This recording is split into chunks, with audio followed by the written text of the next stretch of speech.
বাংলার আকাশে ফের দুর্যোগের অশনি সংকেত। শীতের মাঝে ফের ঝড় বৃষ্টির সম্ভাবনা বাংলায়। শীতের আমেজ বর্তমানে রাজ্যের বিভিন্ন জেলায় অনুভূত হচ্ছে, তবে জাঁকিয়ে শীতের দেখা নেই বাংলায়। চলতি নভেম্বরেই বঙ্গোপসাগরের বুকে ফের তৈরি হতে চলেছে নিম্নচাপ। এর প্রভাবে ফের একটানা ঝড় বৃষ্টির সতর্কতা বাংলায়। তবে আগামী 24 ঘন্টায় কোন কোন জেলাগুলিতে রয়েছে ঝড় বৃষ্টির সম্ভাবনা, আগামী 5 দিন কেমন থাকবে বাংলার জেলাগুলির আবহাওয়া, কবে থেকে জাঁকিয়ে শীত পড়বে বাংলায়, কি জানাচ্ছে আবহাওয়া দপ্তর, বিস্তারিত জানাবো এই মুহূর্তের সরাসরি লাইভ আপডেটে। বিস্তারিত জানতে ভিডিওটি অবশ্যই শেষ পর্যন্ত দেখবেন। আর সবার আগে সবার প্রথম আপনার জেলার আবহাওয়ার গুরুত্বপূর্ণ আপডেটগুলি জানতে আপনার জেলার নামটি কমেন্ট করে জানিয়ে দেবেন। আর আমাদের ইউটিউব চ্যানেলটি সাবস্ক্রাইব করে আমাদের সঙ্গে থাকবেন। শীতের মাঝে বঙ্গোপসাগরে ফের ঘূর্ণিঝড়ের চোখ রাঙানি। এই মুহূর্তে দক্ষিণ বঙ্গোপসাগরে অবস্থান করছে একটি নতুন ঘূর্ণাবর্ত, যে ঘূর্ণাবর্ত শক্তি বাড়িয়ে নিম্নচাপে রূপ নিতে চলেছে এবং সেই নিম্নচাপ পরবর্তীতে আরও শক্তি বাড়িয়ে গভীর নিম্নচাপে রূপ নেবে এবং তা থেকেই কিন্তু আবারও শীতের মধ্যেই অর্থাৎ চলতি নভেম্বর মাসেই একটি ভয়ঙ্কর ঘূর্ণিঝড়ে রূপ নেবার প্রবল সম্ভাবনা দেখা দিচ্ছে। এর প্রভাবে কিন্তু প্রচণ্ড ঝড় বৃষ্টি সহ প্রবল বজ্রপাত এবং ভারী থেকে অতি ভারী বৃষ্টির সম্ভাবনা রয়েছে। এই মুহূর্তে ঘূর্ণাবর্তটি যে অবস্থানে আছে সেটি দক্ষিণ বঙ্গোপসাগরে এবং এটি শক্তি বাড়িয়ে ক্রমেই কিন্তু উত্তর পশ্চিম বরাবর এগোবে। এর প্রভাব কিন্তু সবথেকে বেশি পড়তে পারে পশ্চিমের রাজ্যগুলিতে, অর্থাৎ অন্ধ্রপ্রদেশ এবং তেলেঙ্গানা। তবে এই ঘূর্ণিঝড় যদি ঘুরে যায়, অর্থাৎ এই ঘূর্ণিঝড় যদি তৈরি হয়ে ঘূর্ণিঝড় যদি ঘুরে উত্তর পশ্চিম দিকে বরাবর যেতে থাকে, তাহলে কিন্তু এটি উড়িষ্যা উপকূলে আঘাত আনতে পারে। তবে এর প্রভাবে কিন্তু ছাড় পাবে না পশ্চিমবঙ্গ, বাংলাদেশ এবং উড়িষ্যার বিভিন্ন এলাকাগুলি, বিশেষ করে বাংলার উপকূলবর্তী এলাকাগুলি থেকে শুরু করে একাধিক জেলায় কিন্তু এই ঘূর্ণিঝড়ের প্রভাব একটা পরোক্ষভাবে পড়তে পারে, সরাসরি প্রত্যক্ষ প্রভাব না পড়লেও। এ বিষয়ে আরও বিস্তারিত আপনাদেরকে আপডেট জানাবো যে কবে নাগাদ কি ঘটতে চলেছে, কবেই ঘূর্ণিঝড়ের প্রভাব পড়তে থাকবে এবং কোন কোন জেলাগুলিতে সবথেকে বেশি প্রভাব পড়ার সম্ভাবনা রয়েছে বাংলার কোথায় কোথায়।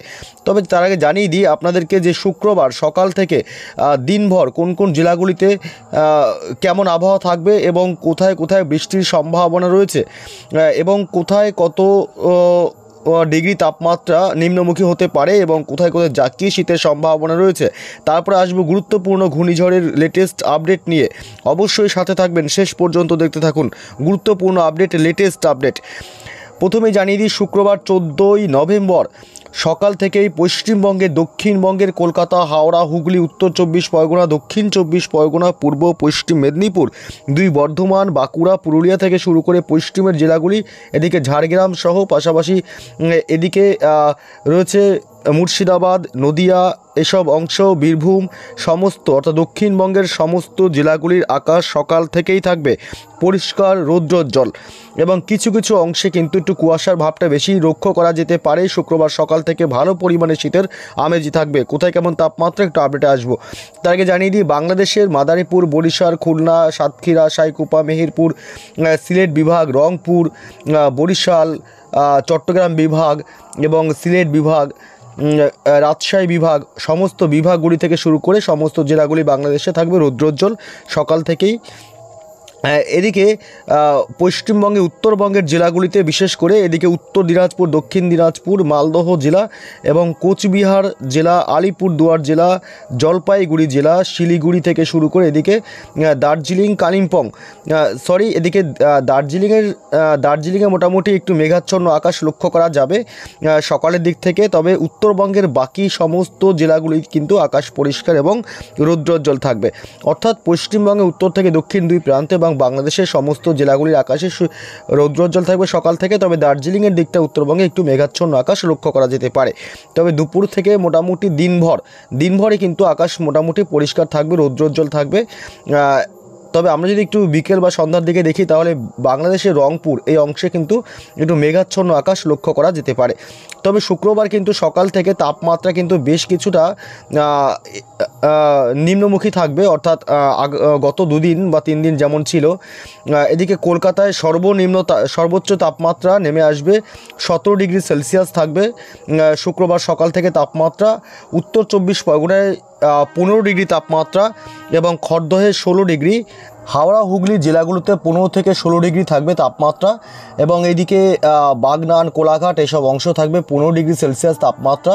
আমতায় 15 ডিগ্রি, এদিকে পাঁশকুড়াতে 15 ডিগ্রি সেলসিয়াস, এবং এদিকে দক্ষিণ 24 পরগনা জেলাতে থাকছে সর্বোচ্চ তাপমাত্রা 16 ডিগ্রি থেকে 17 ডিগ্রি ঘরে, এবং এদিকে উপকূলবর্তী এলাকাগুলিতেও কিন্তু একই রকম তাপমাত্রা থাকছে।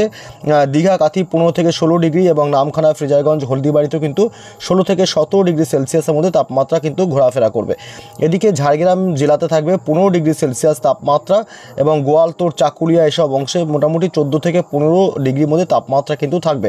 এদিকে বাঁকুড়া পুরুলিয়া জেলাতে থাকবে সর্বোচ্চ তাপমাত্রা থাকছে পুরুলিয়া জেলা অর্থাৎ পশ্চিমের জেলাতে 13 ডিগ্রি সেলসিয়াস তাপমাত্রা। এদিকে বাঁকুড়াতে 14 ডিগ্রি, হুড়ায় 14 ডিগ্রি, এবং রঘুনাথপুরে 13 ডিগ্রি, এবং এছাড়া আসানসোল চিত্তরঞ্জন এসব অংশে থাকবে 14 ডিগ্রি সেলসিয়াস তাপমাত্রা। অর্থাৎ ভালো পরিমাণে একটা শীতের আমেজ কিন্তু উপভোগ করবে এইসব এলাকার বাসিন্দারা।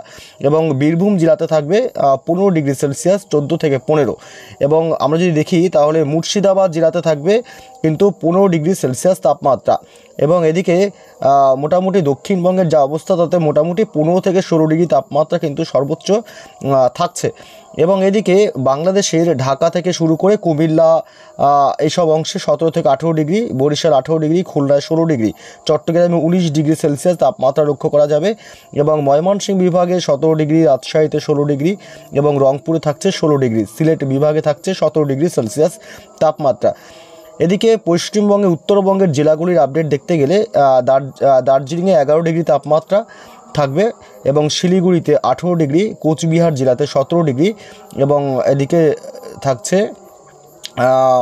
আলিপুরদুয়ারে 17 ডিগ্রি সেলসিয়াস তাপমাত্রা। পাশাপাশি মালদহ জেলা এবং উত্তর দক্ষিণ দিনাজপুর এসব অংশে 16 ডিগ্রি করে তাপমাত্রা কিন্তু সকালের দিকে থাকবে। তবে একটু বেলা বাড়তে কিন্তু তাপমাত্রা বেশ কিছুটা আবার ঊর্ধ্বমুখী হবে, এবং রাতের দিকে তাপমাত্রা আবারও কিন্তু নিম্নমুখী হবে। অর্থাৎ আগামী কয়েকদিন কিন্তু সকাল এবং রাতের তাপমাত্রা রীতিমতো কিন্তু নিম্নমুখী থাকার কারণে ঠান্ডা অনুভবটা ভালো বোঝা যাবে। তবে দিনের বেলায় কিন্তু তাপমাত্রা বৃদ্ধি পাবে এবং বাড়বে, যে কারণে দিনের বেলায় কিন্তু ঠান্ডার ভাগটা আবার কমে আসবে। যাই হোক, এমনই চলবে সপ্তাহখানেক, তারপর থেকে কিন্তু একটা জাঁকিয়ে শীতের সম্ভাবনা থাকবে। এদিকে এবার আমরা দেখে নিই কোন কোন এলাকায় শুক্রবার বৃষ্টির সম্ভাবনা থাকছে। আমরা যদি একটু বৃষ্টি বজ্র মোডে আসি, আপনাদেরকে দেখাই সকাল থেকে কোথায় কোথায় বৃষ্টির সম্ভাবনা রয়েছে কিনা। এদিকে পশ্চিমবঙ্গের কলকাতা, হাওড়া, হুগলি, নদিয়া থেকে শুরু করে দক্ষিণবঙ্গের অর্থাৎ কোনো জেলাতে উত্তর 24 পরগনা, দক্ষিণ 24 পরগনা, দুই মেদিনীপুর, দুই বর্ধমান কোথাও সকালের দিকে বৃষ্টির সম্ভাবনা দক্ষিণবঙ্গে থাকছে না। বাংলাদেশের ঢাকা, চট্টগ্রাম বিভাগ, রাজশাহী, সিলেট বিভাগ, রংপুর এসব অংশে কিন্তু কোথাও সকালের দিকে বৃষ্টির কিন্তু কোনো সম্ভাবনা থাকছে না। এবং পশ্চিমবঙ্গের উত্তরবঙ্গের জেলাগুলির আপডেট দেখতে গেলে আলিপুরদুয়ার, কোচবিহার, শিলিগুড়ি, জলপাইগুড়ি থেকে শুরু করে দুই দিনাজপুর, মালদহ, দার্জিলিং, কালিম্পং কোথাও সকালের দিকে কোনো বৃষ্টির সম্ভাবনা নেই। সকাল এমনকি দুপুর, বিকেল, সন্ধ্যা অর্থাৎ শুক্রবার কিন্তু কোনো বৃষ্টির সম্ভাবনা নেই। শনিবার সকাল থেকেও কিন্তু কোনো বৃষ্টির সম্ভাবনা পশ্চিমবঙ্গ সহ বাংলাদেশের কোথাও থাকছে না। এবং শনিবার দুপুরের আপডেটেও কিন্তু একই রকম আবহাওয়া থাকবে, মনোরম আবহাওয়া এবং পশ্চিমী হাওয়ার দাপট লক্ষ্য করা যাবে। তবে কিন্তু বৃষ্টির সম্ভাবনা নেই পশ্চিমবঙ্গ সহ বাংলাদেশের কোনো জেলাগুলিতে শনিবারও। তবে যে আপডেটে আমরা ছিলাম কিন্তু ফের একবার ঝড় বৃষ্টির সম্ভাবনা তৈরি হচ্ছে দক্ষিণ বঙ্গোপসাগরের চিত্র আপনারা দেখছেন এই মুহূর্তে সরাসরি স্যাটেলাইটের মাধ্যমে। আপনারা দেখতে পাচ্ছেন এই মুহূর্তে ঠিক এই অংশে একটি ঘূর্ণাবর্ত অবস্থান করছে, যে ঘূর্ণাবর্তটি শক্তি বাড়িয়ে নিম্নচাপের রূপ নেবে এবং তা কিন্তু গভীর নিম্নচাপের রূপ নিয়ে ঘূর্ণিঝড়ের রূপ নিতে পারে বলেও কিন্তু আশঙ্কা করা হচ্ছে। কারণ শীতকালে একাধিক ঘূর্ণিঝড়ের আগেও আমরা আশ্রয় পড়তে দেখেছি বিগত বেশ কয়েক বছরে। এবং এই ঘূর্ণিঝড় যদি তৈরি হয়ে যায় তাহলে কিন্তু এই ঘূর্ণিঝড় উত্তর পশ্চিম দিকে বরাবর আসার প্রবল সম্ভাবনা রয়েছে, এবং এর প্রভাবে সরাসরি প্রভাব পড়তে পারে বিশাখাপত্তনম থেকে শুরু করে এদিকে তেলেঙ্গানা এবং অন্ধ্রপ্রদেশ এই উপকূলে আঘাত আনতে পারে এই ঘূর্ণিঝড়। যদি এই ঘূর্ণিঝড়ের গতিবিধি বা একটু পরিবর্তন হয় গতিপথ, তাহলে কিন্তু এটি উত্তর দিকে বরাবর কিন্তু এগোতে পারে, এবং উত্তর দিকে এগোলে কিন্তু মোটামুটি উড়িষ্যায় কিন্তু ঘূর্ণিঝড় আছড়ে পড়তে পারে বলেও এখনও পর্যন্ত অনুমান করা হচ্ছে।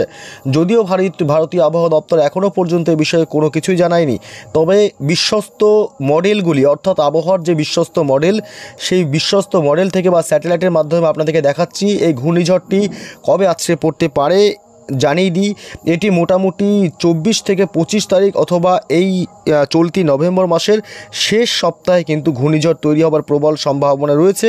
এবং সেই ঘূর্ণিঝড়টি যদি আছড়ে পড়ে তাহলে কিন্তু মোটামুটি পশ্চিমবঙ্গ এবং বাংলাদেশের উপকূলবর্তী এলাকাগুলিতে কিন্তু ব্যাপক ঝড় এবং বৃষ্টির ভারী থেকে অতি ভারী বৃষ্টি হতে পারে। এবং উড়িষ্যা সংলগ্ন এলাকাগুলিতেও কিন্তু প্রবল ঝড় বৃষ্টির সম্ভাবনা থাকবে এবং তেলেঙ্গানা অন্ধ্রপ্রদেশের এইসব অংশেও কিন্তু প্রচণ্ড ভারী একটা বৃষ্টির সম্ভাবনা এবং প্রচণ্ড ক্ষয়ক্ষতির আশঙ্কা কিন্তু থাকতে পারে।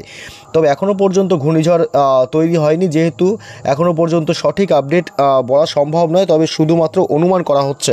তবে আগামী মোটামুটি 19 থেকে 20 তারিখের মধ্যে একটা সম্পূর্ণ একটা মোটামুটি একটা আন্দাজ করে কিছু বলা যেতে পারে যে এই ঘূর্ণিঝড়টি কোথায় কবে আছড়ে পড়তে পারে, কতটা শক্তি বৃদ্ধি করতে পারে। এ বিষয়ে আরও আপডেট আপনাদেরকে জানাবো। আপনারা অবশ্যই আমাদের সাথে থাকবেন।